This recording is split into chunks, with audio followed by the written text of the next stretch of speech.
Hey guys, what's up? Neil Temple of Doom here from Pop Cultured with Silver Screen Sheen and team. Check us out on the radio every Saturday at 5 p.m. at cjbk.com. So that's on the radio at CJBK News Talk 1290. Today, I'm going to review a Blu-ray release from a movie that I'm sorry to say that I criminally missed in the theater, and that movie is Blade Runner 2049. Wow, what a masterpiece of a movie this is, but it's not for everybody, and I'll tell you that right away. It's not for the impatient, the people that don't like a lot of chit chat in between their action.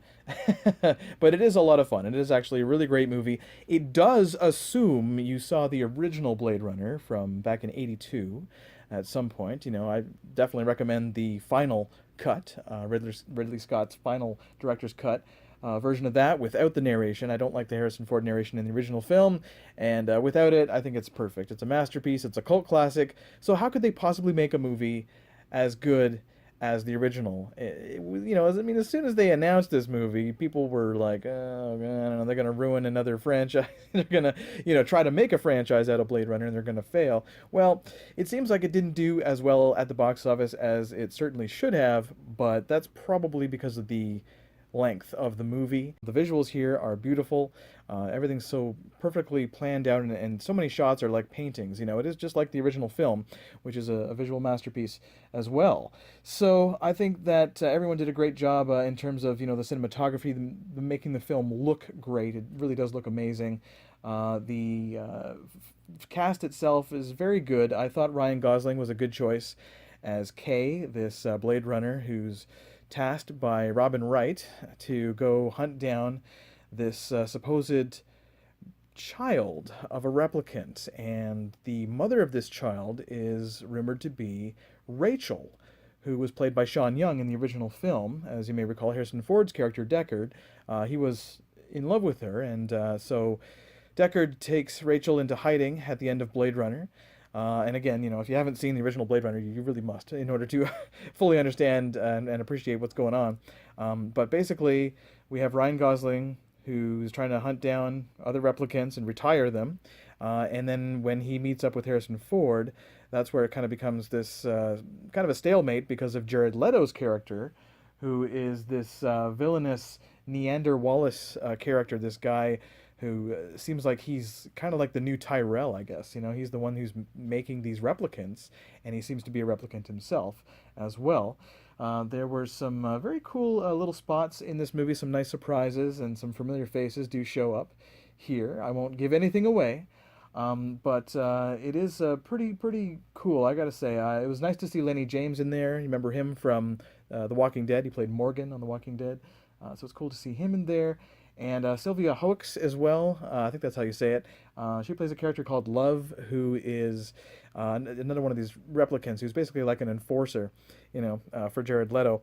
And Leto winds up capturing Harrison Ford and trying to convince him that, to love a replicant is great, and you can have Rachel back and all these things. And it's like, whoa, it's a bit much in terms of the philosophy of, like, should humans and replicants be in love and things like that.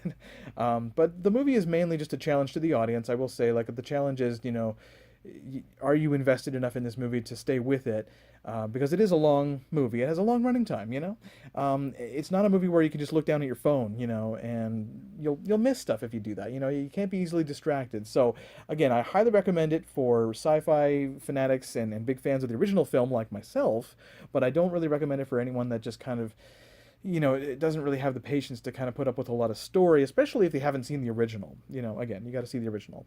So for me, though, this is a visual masterpiece. As I said, it's got some amazing sound effects and visual effects in it. The performances are great. The script is very intriguing. Again, it is a bit long. Some people think that it should be split in half, and have two parts to it, but I don't think so. I think it's good at its 162, 63 running time, I believe it is. So, it's a long one, but it's worth it. It's definitely worth the investment, and your eyes will just drink in the wonderful visuals. I mean, that's really the star of the movie, as far as I'm concerned. So Villeneuve did a great job, and I definitely recommend this Blu-ray. In terms of what's on the Blu-ray, there isn't that much, actually. I should say, the special features, they're not that impressive or that interesting, honestly, on the basic Blu-ray that we've seen so far. There's just some like featurettes and information about, how they made the movie, things like that. So, despite the lack of special features, no commentary, no deleted scenes, I still gotta say that Blade Runner 2049 is an amazing Blu-ray. It looks fantastic. It is just easily one of the best movies of the year. I'm gonna give it a 9.5 out of 10. Wow, such stunning entertainment. You gotta have the patience for it, of course. It's not for everyone, like I said, but it's definitely a great, great film in my book. And I thank you guys so much for checking out this quick Blade Runner 2049 review. I'm Neil Temple of Doom from Pop Cultured. Be sure to check us out Saturdays at 5, cjbk.com. And until next time, peace.